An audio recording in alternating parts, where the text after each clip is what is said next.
Hello everyone, Trophy Wine Hunter. Welcome back to my YouTube channel.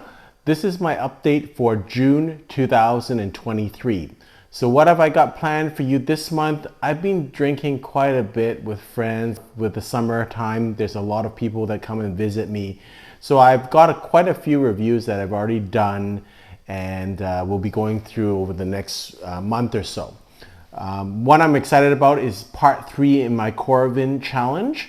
So if you recall on my channel, I've done Coravin, a couple of wines, 2 reds and a white, and now it's up to the 6-month mark on the reds and the 3-month mark on the whites. So we'll see how they perform. They've been Coravined and then put back into my wine refrigerator, and so we'll see if they show any signs of degradation. I've got a review of the Fallen Arbelay 2008 Romani Sauvignon. That'll be interesting because I did a previous video on the Romani Sauvignon region, and I also did a review of the Domaine Romani Conti RSV wine. I've got a really neat wine from Spain, which is a valley wine called Casarrojo Tinto Fino, which I was happy to do. And also, I've done a review of the Lievo Lacasse 1989, which subscribers and viewers picked and chose by a very, very slim margin over the 1989 Pichon Baron. I've also done a review of the Productori de Barbaresco 2015 Asili, and that'll be interesting because in previous videos I did a video reviewing the 2015 from the vineyard of Rabaya, so I'll be able to compare and contrast that also. A couple of topics I want to talk about this month. One is the 1989 vintage of Bordeaux, and I've had quite a few bottles over the last little while, and man, that is a spectacular vintage. It's actually drinking very, very nicely. The 88, the 89 and 90 vintages are drinking really well. I just also had the 96 vintage. So some of these older vintages are really performing very well. So I really strongly recommend it. If you can find these at auction or from a reputable source, especially if it's ex-chateau, go and check out those vintages. They're for drinkers that don't want to wait. These are ready to go vintages, and I'm really enjoying the 89 in particular. And so I think that's a really great, stunning vintage to drink at this point. I probably will slow down the drinking. The reason being is I'm drinking a lot of different wines. I just can't put in the time to do really focused reviews of each one. So I might do, you'll see it on Instagram, some mini reviews, and maybe in the community section of this page. And then we'll try to do more kind of generalized videos so that, again, I want to also invite beginner wine drinkers or less experienced wine drinkers to view my channel also. Having said that, I still am a trophy wine drinker, and I will continue to drink kind of higher end wines. Just from my perspective, at my age, I've been drinking for quite a long time, for many years, and so I would like to kind of drink in a certain niche market. And to be honest, you know, no one can know everything about every wine, and so you'll see my channel is slanted towards Bordeaux and Burgundy and higher end wines. And for me, those are areas that are first of interest, and secondly, that I think I have a little bit of expertise in.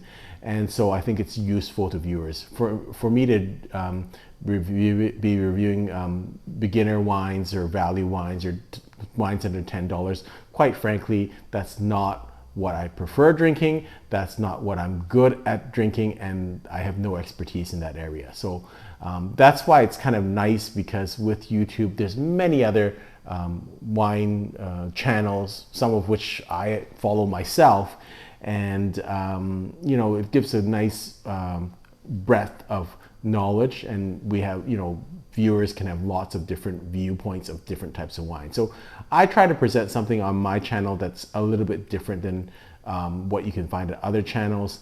Mostly how I try to differentiate myself is by drinking older wines that are not readily available in the retail market, because I think that's of interest. I'm just going to reiterate a point that I've made previously in my videos, that it's really important to retaste wines every once in a while. And for me, a tasting is really not valid unless it's done in the last 3 years, because wines evolve and also wineries get better or worse based on technology. So it's really important. I found that with Angelis, I had a certain opinion of them. I just drank one of their wines and that changed my opinion. So it's really important to taste and for yourself, because your palate is different than everyone else's palate. And it's really great to have focused education and wine knowledge, but tasting experience, at least at a consumer level, is really important. So from my perspective, it's not so important to have a balanced cellar. From my perspective, my cellar isn't balanced, quite frankly, because I don't drink everything. I do like certain things, so that's what I drink more of, and that's what my cellar contains more of. I'm not a marketing person. I'm not a wine agent, so there's no pressure for me to actually drink certain things. I just drink what I like. And I really encourage consumers to follow your own pathway. Don't get swayed too much by other people and what they think you should have in your cellar or what you should do. Do whatever you like. If you just drink American, then just buy American wines. If you just drink Bordeaux, just buy Bordeaux wines. You don't need to be a well-rounded drinker, because again, we are consumers. We don't have to have expertise in everything, and I, for one, definitely do not have expertise in every region in the world of wine, but I find that when I focus on certain regions, like for instance this year Barolo and Chambon-Musigny, I can really dive into it and make my own conclusions based on reading and knowledge, and also personal tasting. But the personal tasting part is really, really, really important. I can't emphasize that enough. You can read whatever you like, and you can study all you like, and you can know what it should taste like. But you have to compare that to the reality of the situation, which is what a normal bottle that you buy will taste like, what type of bottle variation there will be, how it will be affected by aeration, by temperature. All these things are really important. The rest of this video is going to be for my BC viewers. I'm going to go through what's in the BC liquor stores, what's on sale, what's new.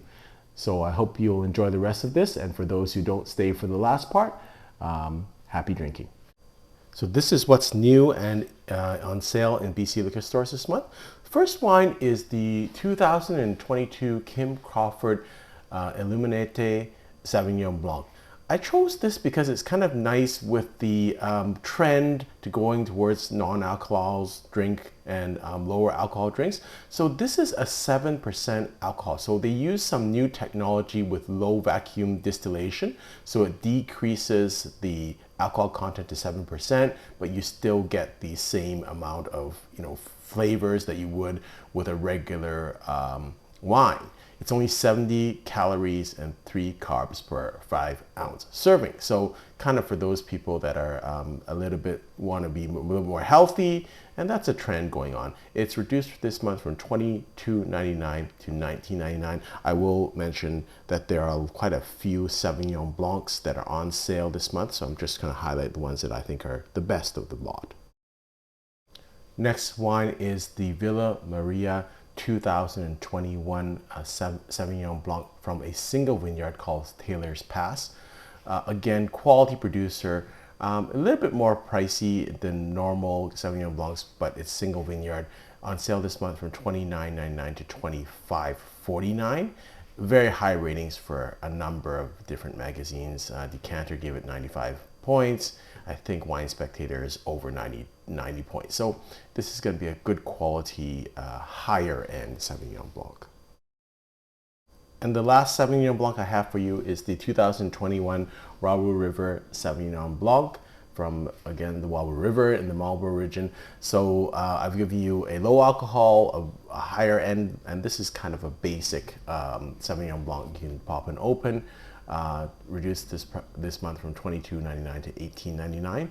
I will mention that in the BC liquor stores, there's also a lot of discounts on Pinot Grigios from Italy. I've looked through all of them. Unfortunately, I can't recommend any of them. And Pinot Grigio is a great varietal in Italy that when it's done well is very good, but unfortunately because it's mass marketed, a lot of stuff I would say I just can't recommend. So even though there's a lot of discounts, I would stay away from the Pinot Grigio and I would go with some of the Sauvignon Blanc that I've recommended. I just recently did an article in the Richmond News on the Vinho Verde region in northern Portugal, and I was at a tasting with these wines. Very good, affordable summer wines, great acidity, mostly white wines, translate to green wines. So this, I'm happy to see this is on sale this month. It's from Bico Amarello, and it is the 2021 Vinho Verde. So Vinho Verde is a region. The blend of this is made from grapes Alvarinho, Avesso, and Loureiro. Great acidity, citrus and lime and stone fruit flavors, and a great pairing with ceviche and self. So I had an opportunity to taste this wine at a tasting. Really affordable, and even better this month, reduced from $15.99 to $13.99. Next wine is just about taking advantage of, you know, an old label. So this is the Massi Costa Serra 2017. It's reduced from $74.99 to $64.99, and I think this is only at the Brick House Richmond liquor store. I didn't see it listed on the liquor site, BC Liquor Store site. But it's, I know it's for the Year of the Rabbit, and the Year of Rabbit is well over. But who cares? If you're drinking it yourself, it's the same wine. And in fact, you're getting the same price as you are for a regular Costa Serra. But the Costa Serra, the Massi Costa Serra, is this year's vintage, whereas this is the 2017 vintage. So you're getting maybe 3 or 4 years extra aging for no difference, just because the label says Year of the Rabbit. So if you're drinking it for yourself, you don't really care what the label looks like. So this is, I would take advantage of that discount. Next wine is Rocca della Maci, which is a very well-known producer from the Tuscany region. This is kind of their IGT wine. It's 100% Cabernet Sauvignon. It's their 2019 vintage, reduced from $49.99 to $46.99.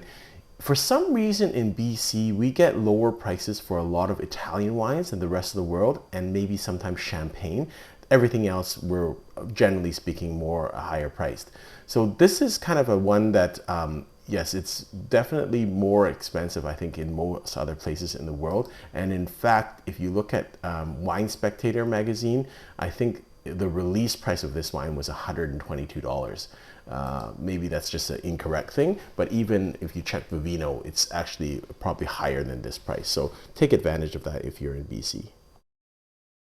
Next wine, another example of the great pricing in BC for Italian wines. This is Banfi's 2017 Brunello di Montalcino, reduced from $60.99 to $57.99. Even without the discount, it's a pretty decent price.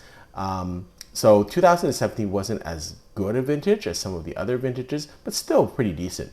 Again, if you look at Wine Spectator, the release price of this wine was $75 US. Even on Vivino, it's much more than this. You have to remember, this is Canadian dollars, $57 Canadian or $58 Canadian, and our exchange rate with the US dollar is about 80 cents to the dollar. So it's in the mid 40s for a Brunello. I think that's pretty good. And 2017, which is like 6 years of aging of a Brunello.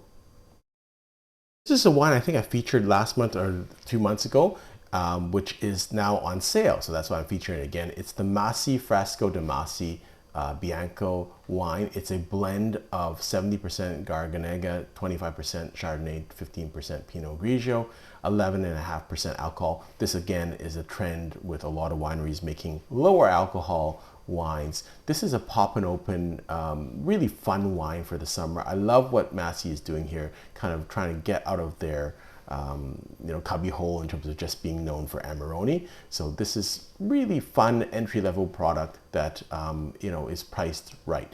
So $21.99 this month, reduced to $19.99. It is suitable for vegetarians and for vegans. Next wine is a Chilean wine from Vina Santa Carolina. It's called the Pacto. It's from the Chacapo Valley. It's 2021 vintage. So it's kind of a neat label and a neat idea, good branding. It's kind of their agreement or their pact to make great wines from the land. So I like the label. It's 100% Cabernet Sauvignon, and nice price discount. You're gonna get pretty decent quality with Santa Carolina wines in this price range, reduced from $19.99 to $16.99. And the last one I have for you is the San Pedro 2020 1865 Selected Vineyard Carmamere from the Mole Valley. So this wine, I didn't actually realize San Pedro was founded in 1865 and it's the largest and oldest exporter of Chilean wine. So I didn't realize it was that big. This is a pop and open type wine. Nice introduction to the Carmamere grape. I would check it out.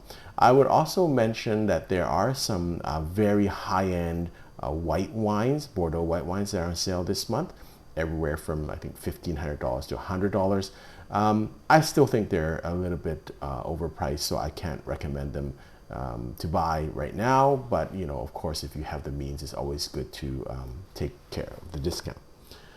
Hope you've enjoyed this video. Until next time, happy drinking.